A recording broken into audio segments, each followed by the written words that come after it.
Marso ng 2026, Ras Tanura, Saudi Arabia, madaling araw, biglang tumunog ang mga alarma. Nagmadaling tumakbo palabas ang mga manggagawa habang nagsisimulang magliyab ang isa sa pinakamalalaking terminal ng langis sa mundo. Tumawid ng daan-daang kilometro ng disyerto ang mga missile at drone mula Iran at direktang tumama sa pangunahing pinagkukunan ng yaman ng Saudi Arabia. Hindi yon unang beses sa buwang yon. Inatake ng Iran ang mga refinerya, paliparan at mga kapitbahayan kung saan natutulog ang mga tao. Lampas 100 proyektil sa loob ng isang linggo lang. 2 sibilyan ang namatay, isang Amerikanong sundalo ang hindi na nakauwi. Ang pipeline na nag-e-export ng langis sa buong mundo ay tinamaan at 700,000 bariles kada araw ang basta na lang na block. Tinamaan ng mga Iranian ang isang refinery sa Ras Tanura, Saudi Arabia nitong Lunes ng umaga. Huminto ang buong mundo para makita kung ano ang gagawin ng Saudi Arabia. At walang ginawa ang Saudi Arabia. Walang ginawang ganting atake. Walang banta. Ganap na katahimikan. Alam ng Iran ang pattern na ito. Noong Setyembre 2019, winasak ng mga drone at missile ng Iran ang Abqaiq, pinakamalaking pasilidad ng langis sa mundo, at naputol ang kalahati ng produksyon ng langis ng Saudi sa isang gabi. Walang kapantay ang pag-ataking ito.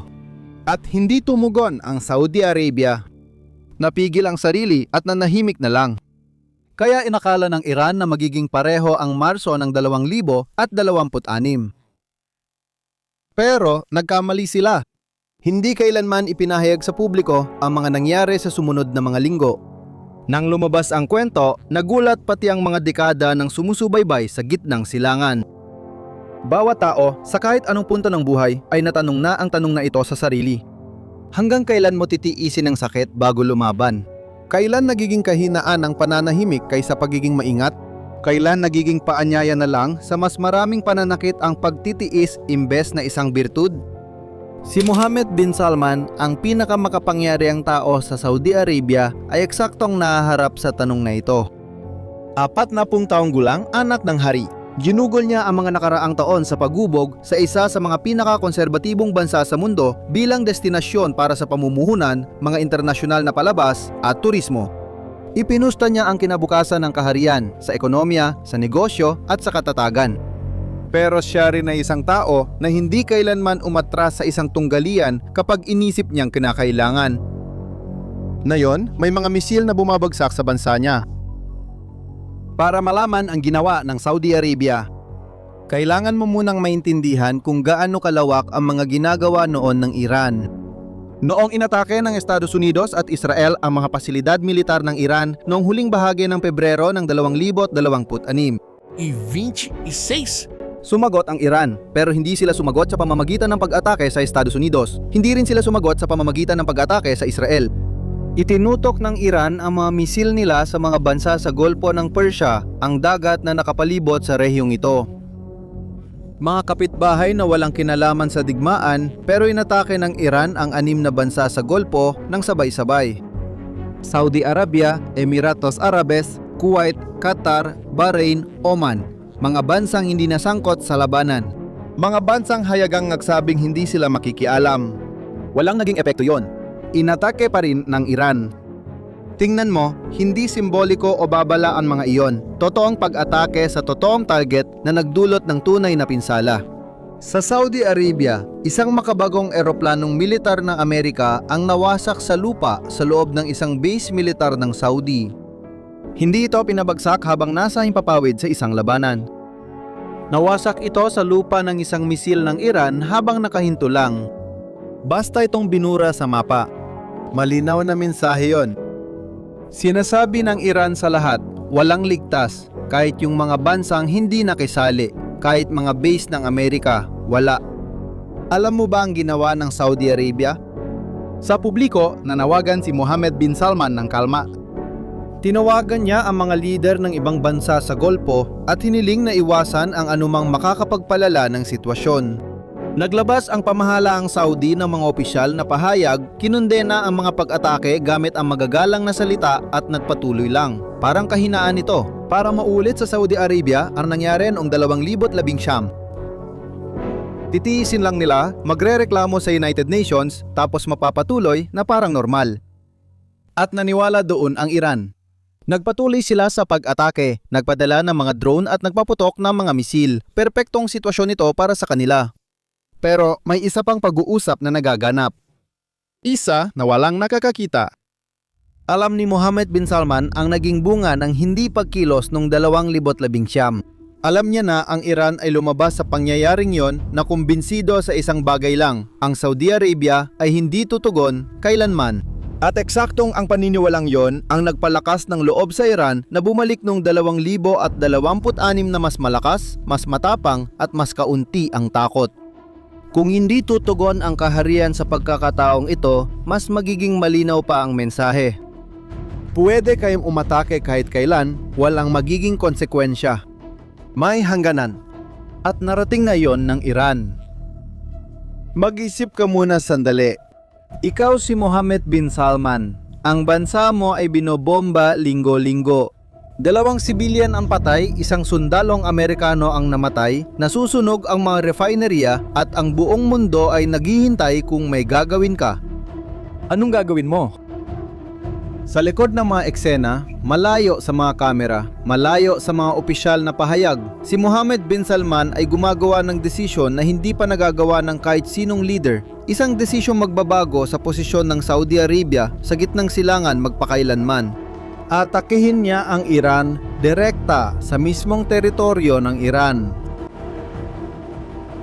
Noong huling bahagi ng Marso, 2026 lumipad ang maharlikang hukbong himpapawid ng Saudi Arabia. Walang anunsyo, walang press conference, walang paghingi ng pahintulot kanino man, tumawid ang mga jet pandigma ng Saudi sa himpapawid. Tinaman nila ang mga target sa loob ng Iran. Unang beses sa kasaysayan na direktang inatake ng Saudi Arabia ang lupa ng kanilang pangunahing kaaway. Pero ang sumunod ay mas nakakagulat pa. Matapos umatake, sinabi ng Saudi Arabia sa Iran na sila ang responsabal. Sa pamamagitan ng diplomatikong kanal, ipinadala nila ng pribado ang mensahe. Kami ang gumawa nito at uulitin kung kailangan. Hindi ito pananakot lang. Isa itong direktang mensahe. At tiyak, malamig yon. Kalkulado yon. At gumana ito. At hindi nag-iisa ang Saudi Arabia sa bagay na yon. Sumagot din ang mga Emirado Arabe. Ang bansang sa loob ng maraming taon ay nagsikap panatilihin ang kapayapaan sa Iran na umiwas sa anumang direktang komprontasyon na tumaya sa diplomasya ay umabot na sa kanyang hangganan. At nang dumating yon, lumampas pa ito sa inaasahan ng kahit sino. Noong unang bahagi ng Abril ng 2026, lihim na lumipad ang mga Mirage 2,000 na jet ng Emirado at inatake ang refineria ng Layvan Island, isa sa mga pangunahing pasilidad ng langis ng Iran na matatagpuan sa Golpo ng Persia. Nagdulot ang pag-atake ng malaking sunog at halos naparalisa ang operasyon ng lugar. Inamin ng Iran na tinamaan ang refineria, ngunit mas malagang detalye ang lumabas pagkatapos. Para makoordina ang operasyong ito, direktang nakipagtulungan ang mga Emirado Arabe sa Israel.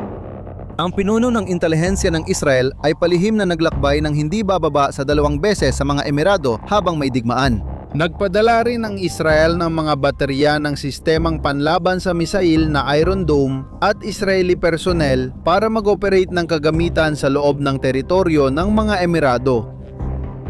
Pag-isipan mo, isang bansang Arabe sa Gulpo, tinatanggap ang mga sundalong Israeli sa teritoryo nito para ipagtanggol ang sarili laban sa Iran.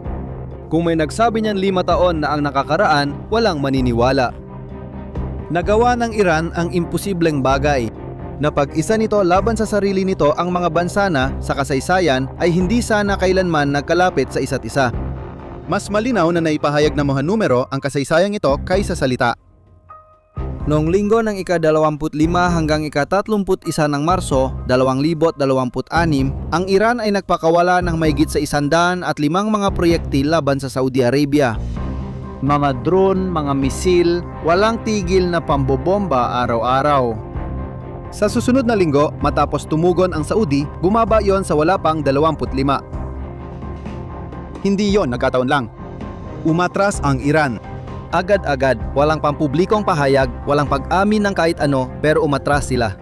Itinigil nila ang direktang atake sa kaharian at gumamit ng mga kaalyado sa Iraq para ipagpatuloy ang presyon mula sa malayo, iniiwasan ang direktang sagupaan sa Saudi Arabia. Parang bigla nilang naalala na may kapalit ang takala. Dahil may isang wika na nauunawaan ng mga gobyerno tulad ng sa Iran at hindi ito ang wika ng diplomasya. Sa totoo lang, iba na ang gitnang silangan ngayon kumpara bago ang digmaang ito. Sa loob ng mga dekada, umaasa ang Saudi Arabia sa Estados Unidos para sa depensa nila. Bumibili sila ng mga armas mula sa Amerika, nagpapaintulot ng mga base militar ng Amerika sa kanilang teritoryo at umaasa sa mga Amerikano para protektahan sila kung sakaling atakehin sila ng Iran. Parang may pinakamalakas kang kapitbahay na kakampi mo. Pero sa digmaang ito, naroon ang mga Amerikano. As bases estavam At umatake pa rin ang Iran.